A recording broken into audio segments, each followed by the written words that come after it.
जीव विज्ञान की शाखाएं। अभी हमने आपको बताया कि विज्ञान क्या होता है ना। विज्ञान को मुख्य रूप से 3 शाखाओं में बांटा जाता है। पहला होता है फिजिक्स यानी भौतिक विज्ञान, दूसरा रसायन यानी कि केमिस्ट्री, और तीसरा जीव विज्ञान। जीव विज्ञान मीन्स बायोलॉजी, ठीक है, बायोलॉजी।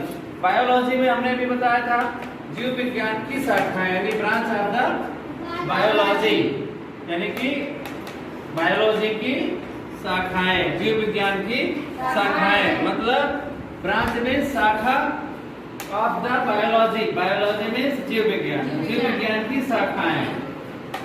तो इसमें 2 शाखाएं होती हैं जीव विज्ञान की, 2 शाखाएं होती हैं। पहला होता है जंतु विज्ञान जिसको बोलेंगे जूलॉजी, क्या बोलेंगे जूलॉजी, जूलॉजी, और दूसरा वनस्पति विज्ञान जिसको बोलेंगे बॉटनी।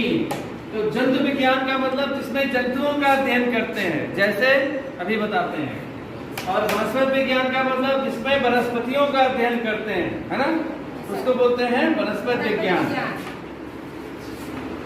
तो पहला है जूलॉजी। पहला क्या है? जूलॉजी। हाँ, जोर से बोलो। जूलॉजी। जूलॉजी, जूलॉजी मीन्स जंतु विज्ञान। जंतु विज्ञान। तो अब जंतु विज्ञान की परिभाषा क्या हो सकती है, यानी कि जंतु विज्ञान किसे कहते हैं, यही है ना, जंतु विज्ञान किसे कहते हैं। तो किसे कहेंगे?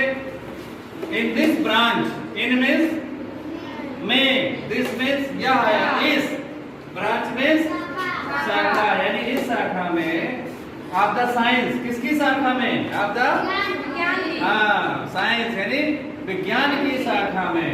तो in the branch of science means विज्ञान की शाखा में, विज्ञान की इस शाखा में, है ना, इन दिस ब्रांच, विज्ञान की इस शाखा में we will study, we means हम, विल स्टडी मीन्स अध्ययन करते हैं, अबाउट, अबाउट, अबाउट मीन्स बारे में, ऑल एनिमल्स, ऑल मीन्स सभी जानवरों, ऑल मीन्स सभी, और एनिमल्स मीन्स जंतु, जानवर नहीं, जंतु, एनिमल्स मीन्स जंतु, हाँ, जंतु, जानवर नहीं कहेंगे, क्या कहेंगे? जंतु, हाँ, जंतु। which present, which means जो, present means होते हैं, उपस्थित होते हैं, at the earth, at means पर, the earth means पृथ्वी पर, है ना। तो अब पूरा देखो कि इन दिस ब्रांच, इस ब्रांच में ऑफ द साइंस यानी विज्ञान की इस शाखा में वी विल स्टडी, हम अध्ययन करते हैं, अबाउट ऑल एनिमल्स, सभी जंतुओं के बारे में, which present at the earth, जो इस पृथ्वी पर उपस्थित हैं। जैसे एग्जाम्पल में उदाहरण, मैन, मैन हम लोग क्या हैं? आदमी। मैन मीन्स तो आदमी होता है, लेकिन अगर विज्ञान के दृष्टिकोण से देखें तो हम लोग किस श्रेणी में आते हैं? जंतु। समझ आए आपको? Yes sir. अब एनिमल्स का एग्जाम्पल क्या है? मैन। हम लोग क्या है? एनिमल्स हैं। काऊ भी एनिमल है, लायन भी एनिमल है, पीकॉक, पीकॉक क्या है? पीकॉक को हिंदी में क्या बोलते हैं? मोर। तो मोर क्या है? पक्षी है।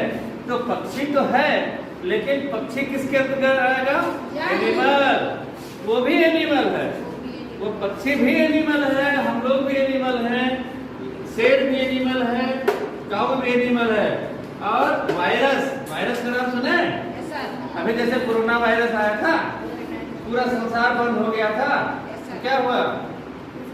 वायरस है ना।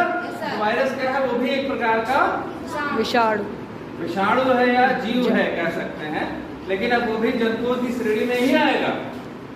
और फिर हम बात करते हैं व्हेल। व्हेल क्या है? मछली है, मछली। वो भी जंतु है कि नहीं है?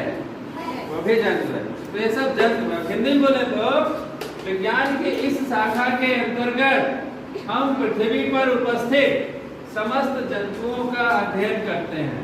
इस पृथ्वी पर जितने भी जंतु हैं उसका अध्ययन जिस शाखा के अंतर्गत करते हैं उसे क्या बोलेंगे? जंतु विज्ञान। जंतु विज्ञान। समझ में आ गया? नहीं बोलोगे ना? अब अलग से याद करने की जरूरत है? याद हो गया कि नहीं?